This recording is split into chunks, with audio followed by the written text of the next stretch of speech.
পটল পোস্ত করবো, কিন্তু পোস্ত দিয়ে করবো না, দানাগুলো আছে এগুলো দিয়ে পটল পোস্ত করবো।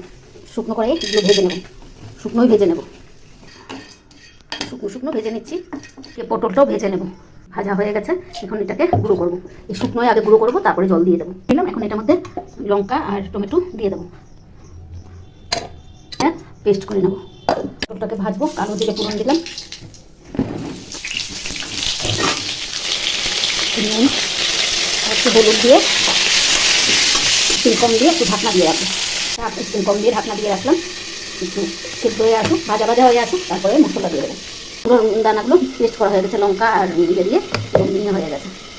পটলটা ভাজা ভাজা হয়ে গেছে, এখন মশলাটা দিয়ে দেবো। নুন,